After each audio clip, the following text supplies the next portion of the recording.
with the birth of Sayyidina al-Hasan and al-Husain. Sayyidina al-Hasan radiallahu anhu wa ardah is the first born son from Sayyidina Ali ibn Abi Taalib and Sayyidina Fatima al-Zahra binti Rasulillah sallallahu alayhi wa sallam. And he was born on the 15th of Ramadan of the 3rd year of Hijrah. Okay, so he was born in Medina Munawwara 3 years after the migration. His father, Ali ibn Abi Taalib, radiallahu anhu wa ardah, he named him Harb. Harb. What does Harb mean? War. Harb means war. Why did Sayyidina Ali ibn Abi Taalib, radiallahu anhu wa ardah, name his son Harb? It's because he used that name for his son, so his son can be حرب على الشيطان وحرب على أعداء الله وعلى عدو الله وعلى أعداء الإسلام وعدو الإسلام. Okay, so حرب على الباطل. So he wanted to name him war, which means that, or Sayyidina Ali radiallahu anhu wa ardah hoped for his son to be a warrior which will always fight the oppression and fight the falsehood for the truth and for justice and for mercy. When Sayyidina Muhammad sallallahu alayhi wa sallam entered upon his beloved daughter Fatima al-Zahra radiallahu anha wa ardaha, Ummi Abiha, the Prophet sallallahu alayhi wa sallam is mentioned that he said, and we find this throughout the seerah, is that he said, Anti Ummi Abiha, that you are the mother, you are the mother of your father. For he loved her so much, and because Sayyidina Fatima al-Zahra used to worry about her father so much, she used to look after her father, make sure that food was ready for him, and so forth. As if she played the role of a mother for her father. He named her Ummi Abiha, the mother of her father. This is one of the merits of Sayyidina Fatima al-Zahra radiallahu anha wa ardah.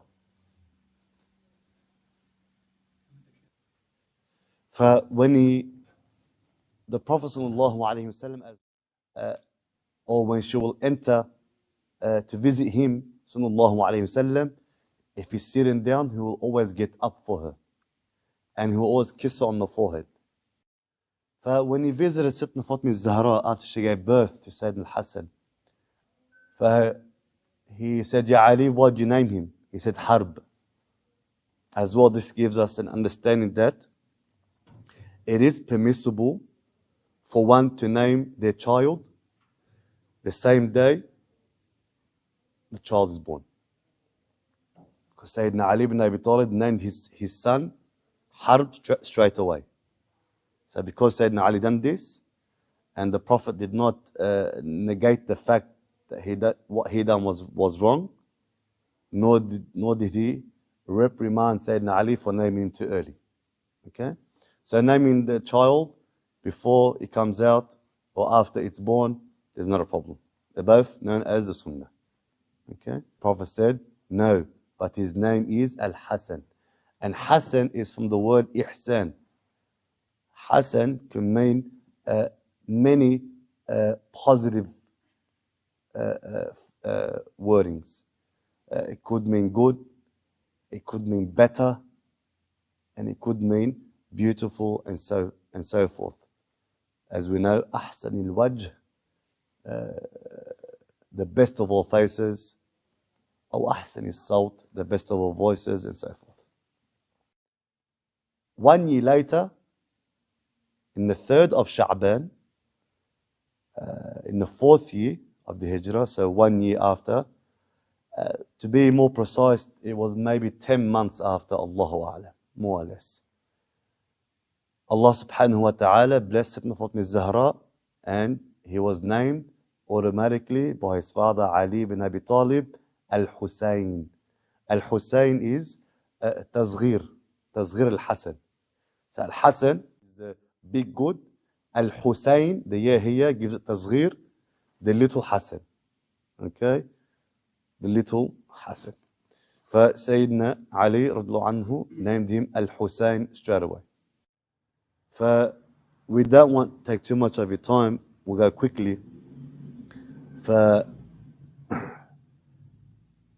Al-Hasan wal-Hussein were so beloved to Sayyidina Muhammad sallallahu alayhi wa sallam that throughout the life of the Prophet sallallahu alayhi wa sallam, he would always go to the house of Sitna Fatima Zahra to visit Al-Hasan wal-Hussein. He loved them so much, his grandchildren, that when he entered the chambers of Sitna Fatima Zahra, he will call Al-Hasan and Hussein, he will put them on his lap, he will, how can I say this, يمازحهم, he will joke with them, he will make, as fathers and grandfathers do, like quote unquote, baby noises, okay, to Sayyidina Al-Hasan and Hussein. And as well, it is said that he will play games with them, play hide and seek. They will jump on the back of the grandfather, Sayyidina Muhammad sallallahu alayhi wa sallam. He will walk with them on his, whilst they were on his back. He will put them on his shoulders and so forth. For the merits of Al-Hasan and Hussein are many. When the Prophet passed away, sallallahu alayhi wa sallam, they said Sayyidina Al-Hasan تقريبا was 7 years old, and Sayyidina Al-Husain was 6 years old when the grandfather Sayyidina Muhammad sallallahu alaihi wasallam passed away. Okay, the love for Sayyidina Al-Hasan and Al-Husain continued on. Even the companions fell in love with these two beautiful children of Sayyidina Ali and Sayyidina Fatima Zahra, the grandchildren of Sayyidina Rasulullah sallallahu alayhi wa sallam. Rayhanatayn Rasulullah, Sibitayn Rasulullah, Rayhanatayn, or the beautiful fragrance of Sayyidina Muhammad sallallahu alayhi wa sallam, as if they were the fragrance, the beautiful smell of their grandfather, Sayyidina Muhammad sallallahu alayhi wa sallam. And Sibitaini is known to be the grandchildren from the daughters, and Ahfad is known from the sons. For once in Khalifa of Sayyidina Abu Bakr as-Siddiq radiyallahu anhu wa ardah, in his leadership, I'll say in Arabic so I can quote it properly. فصلى سيدنا أبو بكر الصديق رضي الله عنه وأرضاه العصر ثم خرج من المسجد فرأى الحسن رضي الله عنه يلعب مع الصبيان فحمله الصديق على عاتقه، على on his shoulders، وقال بأبي، ينظر إلى وجه سيدنا الحسن وقال بأبي شبيه بالنبي محمد صلى الله عليه وسلم لا شبيه بعلي. فعلي حاضر يضحك، يضحك من شدة الفرح من قول سيدنا أبو بكر الصديق رضي الله عنه وأرضاه. فسيدنا أبو بكر الصديق رضي الله عنه وأرضاه، he finished the Salat al-Asr, the Jama'ah prayer of Asr. Then he left the masjid, and he seen Sayyidina Al-Hasan radiallahu anhu wa ardah playing with the children, as children do. So he walked up to Sayyidina Al-Hasan radiallahu anhu, and Sayyidina Al-Hasan at that time was at the age of 9 years old, more or less. So he carried Sayyidina Al-Hasan, and he gazed upon the face of Sayyidina Al-Hasan radiallahu anhu, and then he put him on his shoulders. So Sayyidina Al-Hasan now radiallahu anhu was upon the shoulders of Sayyidina Abu Bakr as-Siddiq radiallahu anhu ardah. And he said this famous phrase, "May my father be sacrificed for you, O Al-Hasan. Surely you resemble the Prophet Muhammad sallallahu alayhi wa sallam. Yani the beauty of Sayyidina Muhammad sallallahu alayhi wa sallam. The face of Sayyidina Muhammad sallallahu alayhi wa sallam. But you don't resemble your father Ali. Joking. But at the same time, he was saying the truth. Because Sayyidina al-Hasan radiallahu anhu, his face was almost identical to the face of his beloved grandfather Sayyidina Muhammad sallallahu alayhi wa sallam. You resemble the Prophet Muhammad sallallahu alayhi wa sallam, but you don't resemble your father Ali. For Ali radiallahu anhu was standing, was observing and listening. And after the phrasing of Sayyidina Abu Bakr as-Siddiq radiallahu anhu wa ardah, Sayyidina Ali ibn Abi Taalib began to laugh, rejoicing from hearing the phrase from Sayyidina Abu Bakr as-Siddiq that Allah gave him a son that looks like Sayyidina Muhammad sallallahu alayhi wa sallam. Sayyidina al-Hasan was so handsome. He was medium height, had the complexion and the beard and the hair and the eyelashes and the eyebrows like his grandfather Sayyidina Muhammad sallallahu alayhi wa sallam. Nice, beautiful, medium build. That he was so handsome that when he was a young man, women started to approach his father and asking his father if they can marry his son, al-Hasan. That's how beautiful and handsome he was. So he married a few women, radiallahu anhu wa ardah, to the point that Sayyidina Ali said, to spread the message, no women come and ask for my son's hand, he has too much. Leave him alone. فسيدنا الحسن رضي الله عنه وأرضاه lived a pious life. He was one of the zuhad from, inshallah ya Rab, from the ubbad, okay, from the qurra. He used to love reciting the Quran, from the kurama. He had a lot of karam. Sayyidina al-Hasan radiallahu anhu ardah. And he had fatana. He had intelligence. For long story short, after the Khalifa of Sayyidina Abu Bakr, then Sayyidina Umar took over, then Sayyidina Uthman took over, then when Sayyidina Uthman was martyred, Sayyidina Ali took over, then when Sayyidina Ali was martyred, al-Hasan took over for approximately maybe 9 or 6 months after his father, leading the Muslims. Okay, we don't want to get too deep into it because we'll stay here for a while. I want to get to the power I want to get to, inshallah ta'ala. He led the Muslimin. He was a Khalif for 6 or 9 months. Then, subhanallah, he made a treaty with Sayyidina Muawiyah radiallahu anhu ardah, that Sayyidina al-Hasan will give the Khilafah and give bay'ah, allegiance to Sayyidina Muawiyah radiallahu anhu. And then the deal was that after Sayyidina Muawiyah passed away, the Khilafah comes back to al-Hasan. And if he said, if I'm not around, then he goes to my brother, al-Husain. So this deal was made, and they agreed to this deal. A few years later, Sayyidina al-Hasan was poisoned. Radiyallahu anhu arda. And the same ones that killed, that martyred Sayyidina Uthman were the same group. If you look in history, in Tarikh al-Islamiyya, you will find that these people were from the same clan, from the same manhaj, from the same school of their evil thoughts.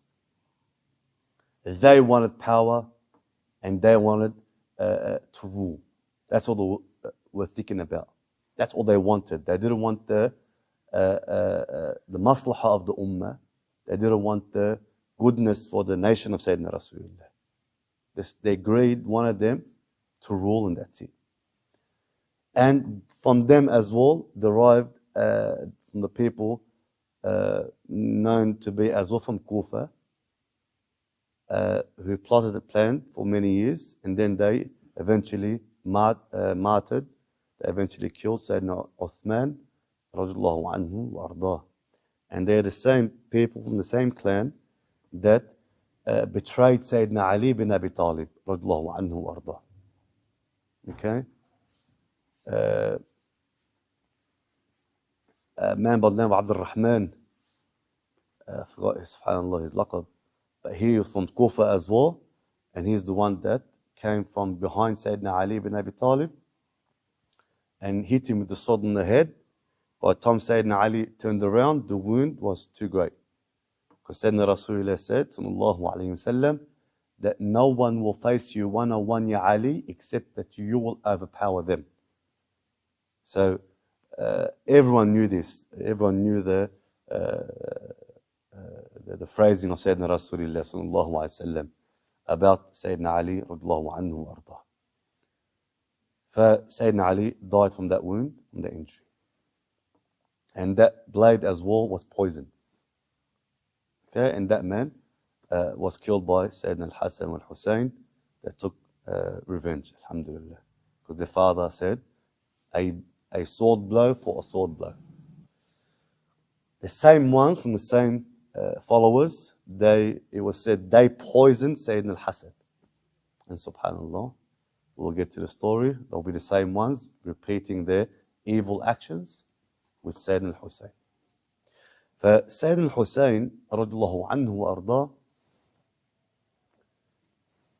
was the people of Kufa petitioned.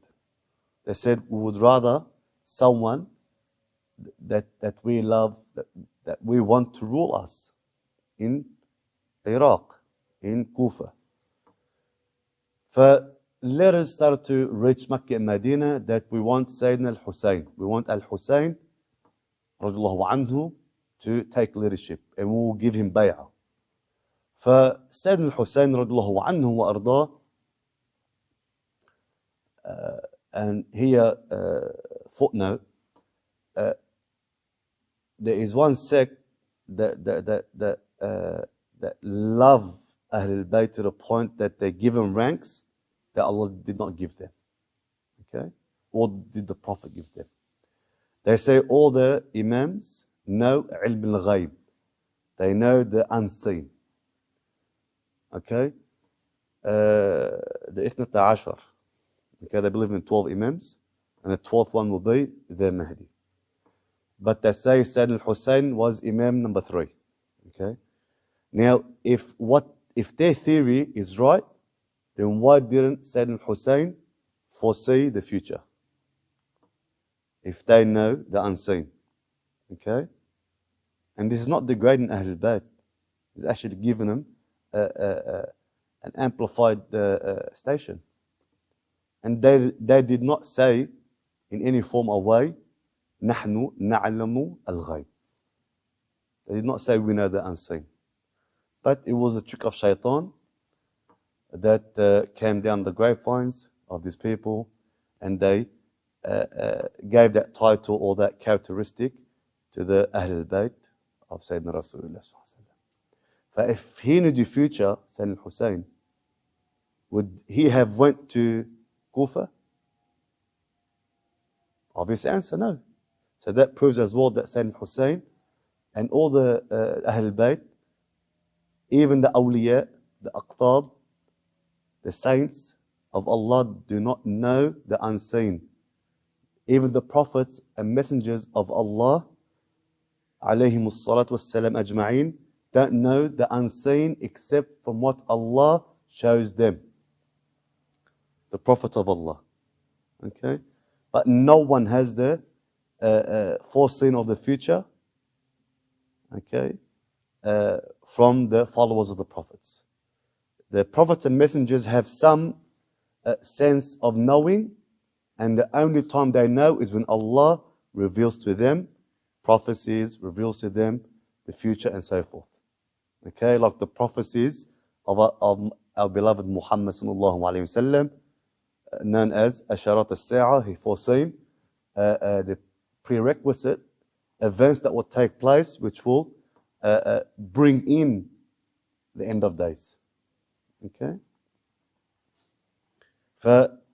Sayyidina Hussein sent Muslim ibn Aqil. Aqil is the brother of Sayyidina Ali.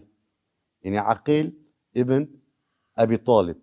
Okay? Aqil converted to Islam later on, but he converted to Islam and he had a son named Muslim. He named him Muslim. But Muslim ibn Aqil went as a messenger,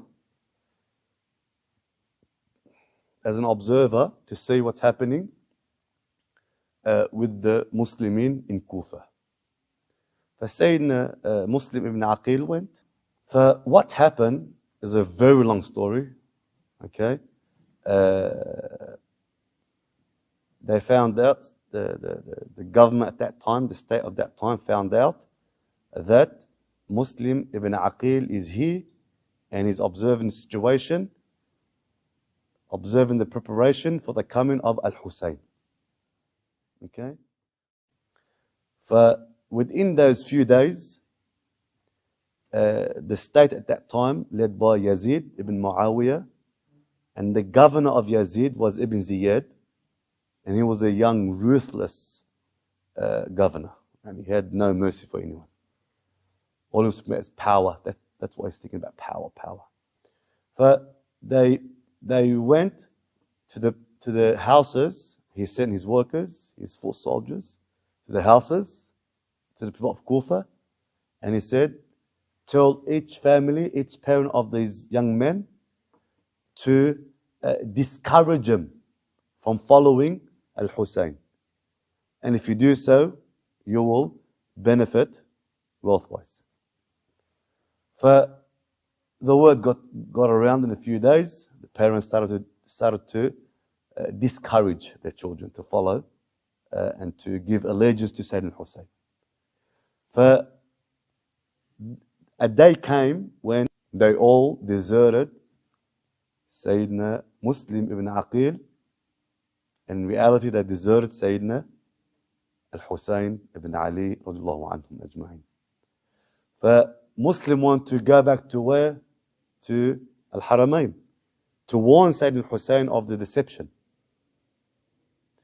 But he was caught and then he was killed. In one narration, he was thrown off a high building, tied up, and then thrown. And he died instantly. And we mentioned that when Muslim ibn Aqil found out the betrayal of the people of Kufa, okay, and he was about to send a message or a messenger to our beloved Hussein, the son of Ali radiallahu anhum ajma'in, that Ya Ibn Ammi, oh the son of my uncle, do not come to Kufa, for the people of Kufa have betrayed you. They chose the days of they chose the months of sanctuary, the months where Allah has made fighting in these months forbidden. Look at the shrewdness, look at the evilness of the people. They knew the Muslims are not armed, are not prepared to fight. And they knew that the pious Muslims will not hold arms against anyone. So he was martyred Dhul Hijjah. It is said that maybe on the 9th or 10th of Dhul Hijjah. So 9th would be the standing on Arafat in Hajj. The 10th of Dhul Hijjah will be what? What's after Arafat? The Eid. So he was either killed on the time of Arafat or the next day, the time of Eid. So this was a tragic death, a tragic moment in history. Sayyidina al-Husayn radiallahu anhu left Makkah al-Mukarramah on the 8th of Dhul Hijjah. On the 8th of Dhul Hijjah.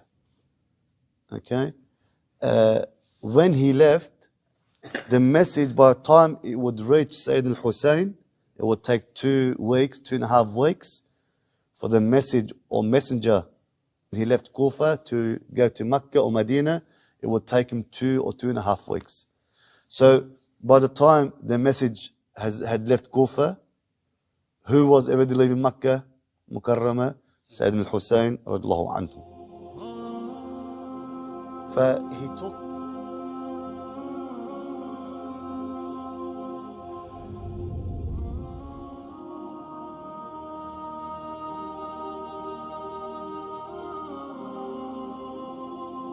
because he thought his supporters are still supporting him, and he doesn't realize the betrayal of the people of Kufa.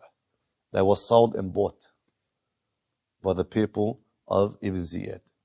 Okay? And we said that his name was Ubaydillah ibn Ziyad ibn Abi. Sayyidina Hussein radiallahu anhu was met by his cousins like Sayyidina Abdullah ibn Abbas, the companions of Sayyidina Rasulullah like Sayyidina Abdullah ibn Umar, and the likes, and they tried to talk him out of leaving Mecca and Medina and going to Kufa, because they knew they would betray al-Hussein.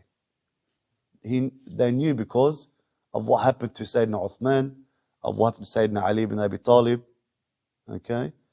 We said that Sayyidina Ali ibn Abi Taalib was killed by Abdul Rahman ibn Muljim, that he betrayed Sayyidina Ali, and he was paid as well to assassinate Sayyidina Ali ibn Abi Taalib. Sayyidina Abdullah ibn Abbas, he said, do not take your family, do not take your wives, your children. Don't do that. They're trigger happy people. Their hands are always on the sword, just ready to kill. That's their solution. So he said, I must go. Abdullah ibn Umar, radiallahu anhuma, I must tell you something which I have not told anyone before you. He said to when the Prophet sallallahu alaihi wasallam was on his deathbed, and Jibreel has come, Jibreel alayhi salam came to the Prophet sallallahu alaihi wasallam and gave him a choice: to live in this world forever until Judgment Day and then have paradise, or to meet Allah now. The choice of Sayyidina Rasulullah was to meet Allah Azza wa Jal. He said, you are the grandson of Muhammad ibn Abdullah. You are the grandson of the Prophet sallallahu alaihi wasallam. So when the Prophet chose the akhirah, Ya Hussein, as if he chose it not just for himself, but even his family, his bloodline, that this dunya is not meant for Ahlul Bayt to rule as kings, because leaders generally are cursed and hated and belittled by the people. This is the nature of man. And you are, the bloodline of the Prophet is too elevated to be put in that position to be cursed by the people. This position is not for you, Ya Hussein, nor the likes of Ahlul Bayt, because Allah has preserved them and protected them from the evilness and the arrogance of the people. Sayyidina al-Hussein radiallahu anhu, he said to Sayyidina Abdullah ibn Umar the same thing he said to his cousins, same thing he said to Sayyidina Abdullah ibn Abbas, that I would rather leave now the Haramain, Mecca and Medina. And if it is true, I would rather take this problem to them. I would rather go to them and deal with them there, and not bring the bloodshed to the Haramain, not bring the bloodshed to Mecca and Medina. So Sayyidina al-Hasan was as well looking further ahead. So he said, if it is true, then I'll be taking away the bloodshed and the crimes from Mecca and Medina. We've seen enough. So he began and he went on his way, Sayyidina al-Hussein, radiallahu anhu ardah, and he began his journey. Now, what happened is that Ibn Ziyad already prepared an army that Yazid ibn Muawiyah, the son of the Sahabi Muawiyah, radiallahu anhu, an Muawiyah, because Yazid was not a Sahabi, he was Tabi', and was known to be from Ahl al-Dunya. Yani they say, you are who your friends are. So his friends, his surroundings, his environment wasn't that great. They were very hot-headed, yani. Okay? And they were known to be from the people of the dunya. Yazid was sending an army to somewhere to fight the Turkic people at that time. There was an army going there, which was led by Umar ibn Sa'd ibn Abi Waqqas. Umar is the son of a Sahabi, who is Sa'd ibn Abi Waqqas, radiallahu anhu, one of the 10 guaranteed paradise. But Umar was a Tabi', he wasn't a Sahabi. He was born way after the passing away of Sayyidina Rasulullah sallallahu alayhi wa sallam. And don't forget, we're in the 60th year of Hijrah. So 60 years after the Hijrah began. Okay? Sayyidina Hussein was approximately maybe 50, more or less. So he was in his 50s, Sayyidina Hussein. That army was directed, given permission to be directed and ordered by Ibn Ziyad. Okay? He sent a message to the army to come to Kufa, or to stand on the outskirts of Kufa and intercept al-Hussein and his family and his followers. He went, and when he got to Karbala is the last town before Kufa, more or less. He was met with the army of Yazid, we said run by Umar ibn Sa'd ibn Abi Waqqas, who was the military commander at that time, was the Amir of the Jaysh at that time. And he was informed to speak to al-Hussein and give him an ultimatum.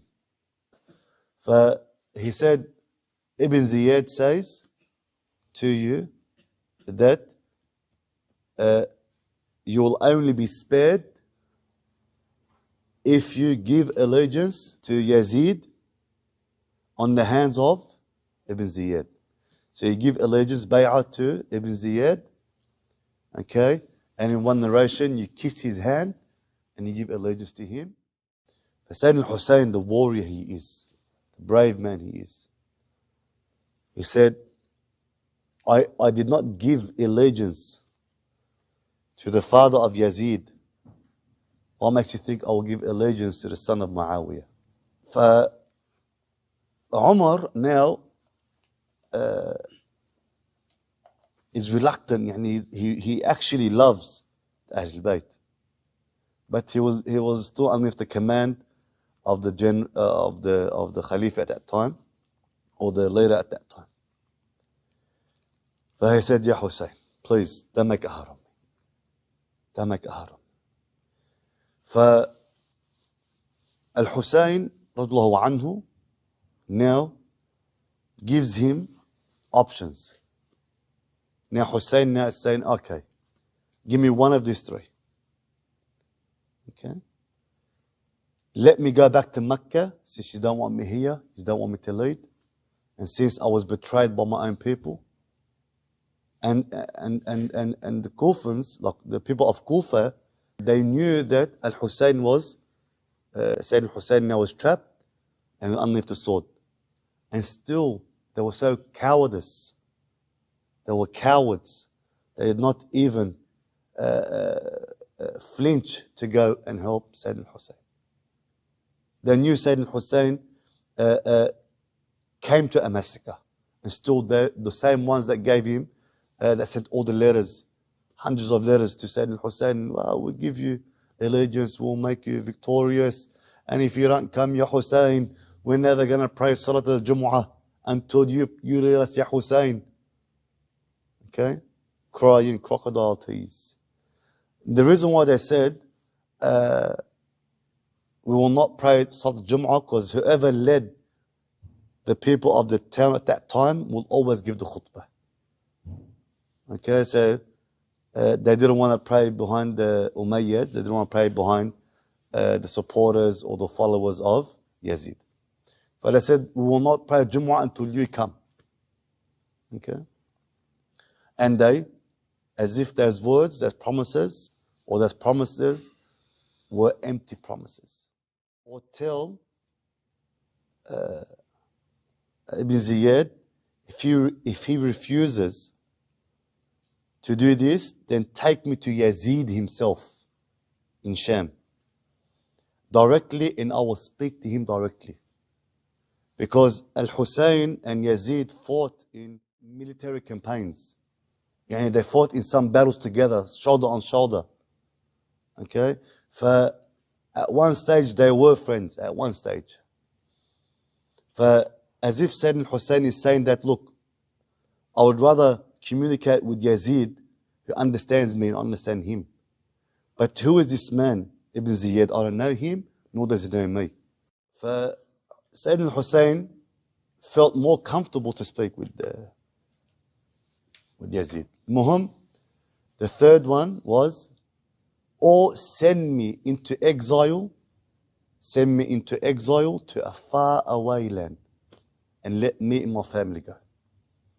Because now the concern of Hussein was for who? His family. Okay. And amongst the people, the family, were his brothers as well. Abu Bakr ibn Ali, Umar ibn Ali, and as well Uthman ibn Ali. So his brothers, they were his brothers from a different mother. And as well, he had many other cousins in that camp. Umar ibn Sa'd ibn Abi Waqqas felt at ease now. Yes, okay. Yani, these three options, there is no way that any leader, any general would refuse these options. These three conditions were so reasonable. Of the close friends of Umar ibn Sa'd said, or the close friend of Umar ibn Sa'd said, if the Dailams gave you this option, you would be forced to accept the Turks. They went back to Ibn Ziyad and they said the options that was given, three options that was given by Sayyidina Hussein radiyallahu anhu ardah, but Ibn Ziyad refused them. Said no. Either allegiance or war or harb. Ibn Ziyad sent Shimr ibn Dhil Jawshan. Shimr is the one barbaric warrior. He was a very he used to love blood.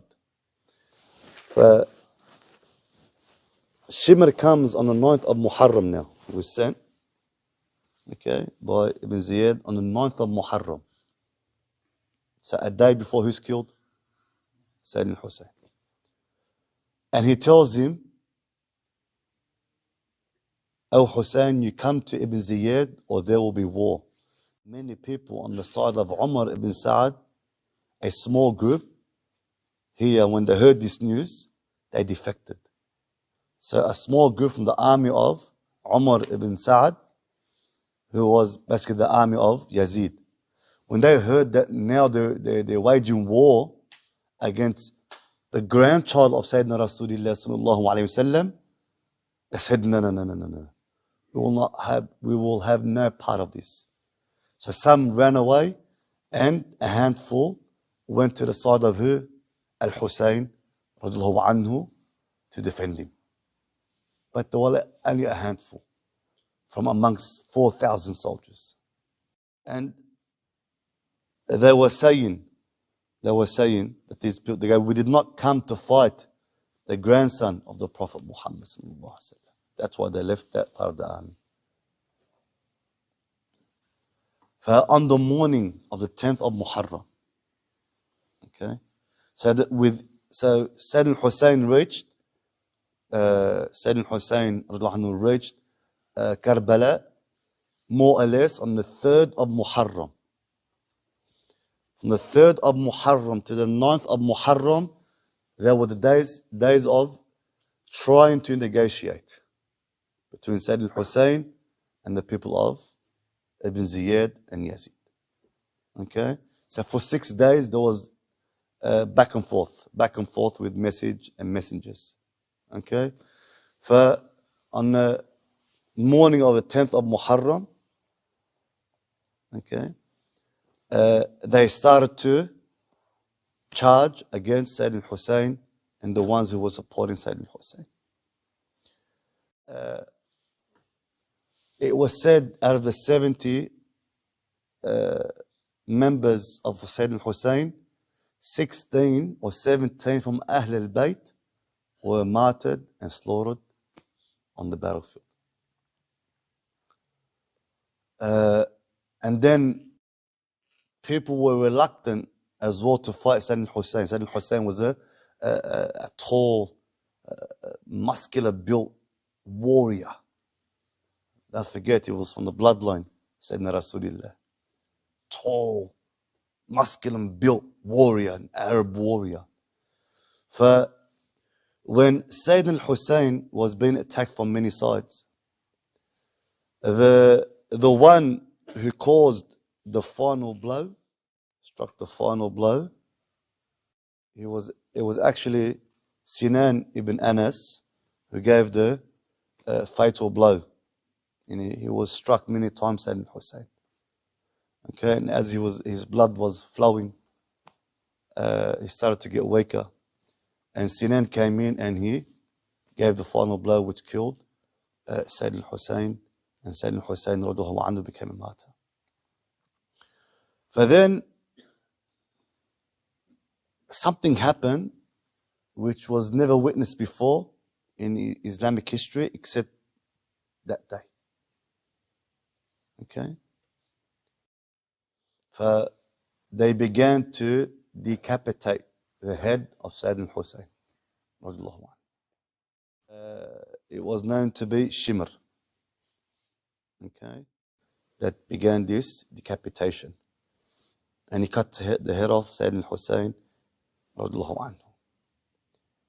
And it was put on a plate and it was sent back to Kufa to be presented to Ibn Ziyad.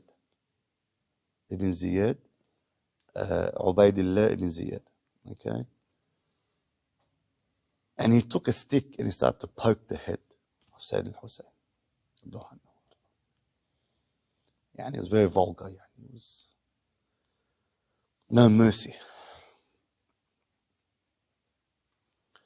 And Sayyidina Anas ibn Malik, radiallahu anhu, the famous Sahaba al-Kiram, was in Kufa. He was an old man at that time. So he couldn't fight. He was more than, they say he was close to 100 years old. Okay? So he was an old man and could not stand it. And he stood up in the gathering and said, Wallahi, I saw the Prophet Muhammad sallallahu alayhi wasallam kiss that very head. And kissed the very cheeks and the lips when he was a young child in the presence of his grandfather. And you were here doing these vulgar things.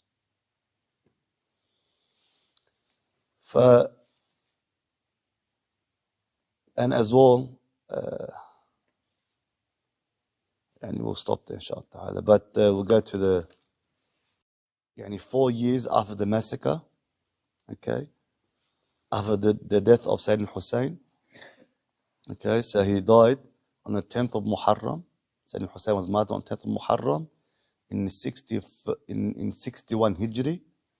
Okay.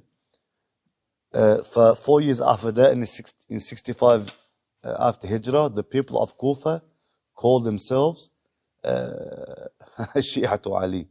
And this is how the term came. Now, I want to get to the most juicy part as well. They started to call themselves At-Tawwabun, the ones who betrayed Sayyidina Ali, who betrayed Sayyidina Hussein. They regretted what they done, so they started to call themselves At-Tawwabun, the regretful ones. The ones who are regretful. And from then, they began to hit and slice themselves so they can feel the pain that al-Hussein went through. But they were doing it for the betrayal. And until this day, they do it.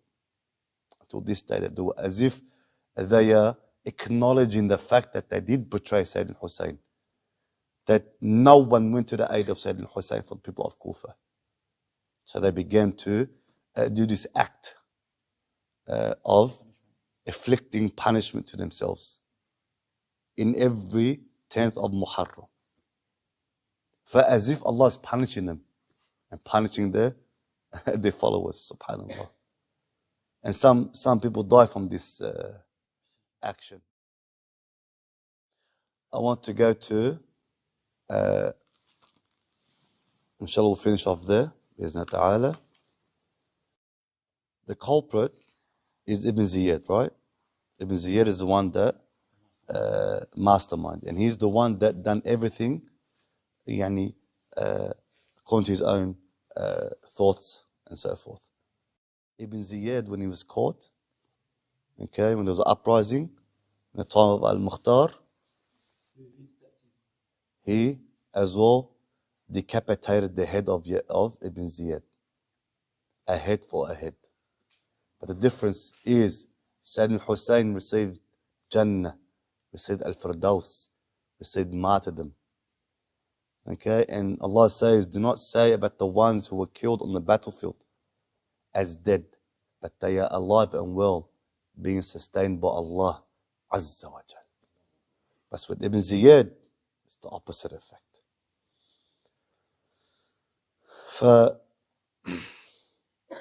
Anyway, and his head was brought on a plate to Mukhtar. SubhanAllah. But the head of Ibn Ziyad was brought on a plate to Mukhtar. And in the books of At-Tirmidhi, in hadith books, in the hadith is mentioned in Tirmidhi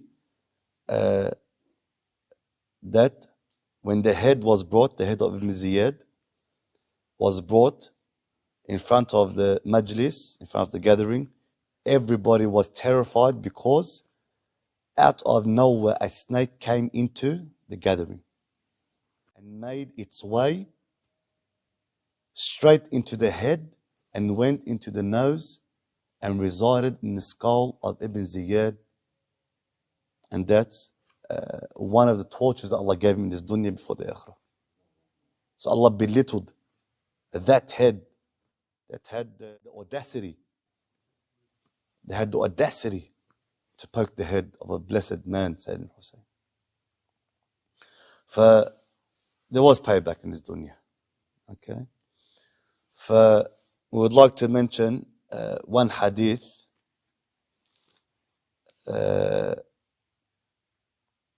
that it was said that Sayyidina Ali ibn Abi Taalib radiyallahu anhu arda once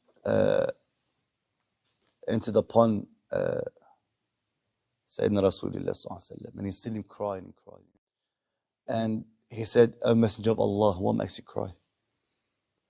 So he said, Jibreel alayhi salam came to me.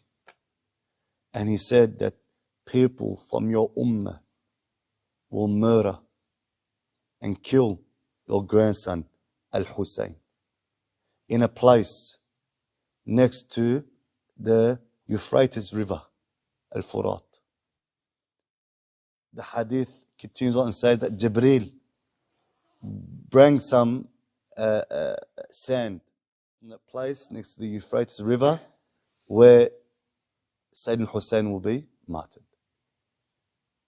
But it was said that sand later on, the Sahabi knew it was the sand, or the Muslimin knew that this sand was a sand of Karbala.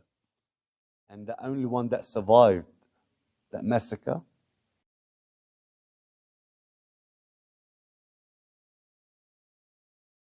and his name was Ali ibn al-Husain. And he's known to be Ali Zayn al-Abidin radiyallahu anhu. Okay? And the reason why they did not attack him, because he was sleeping in the tent with yellow fever.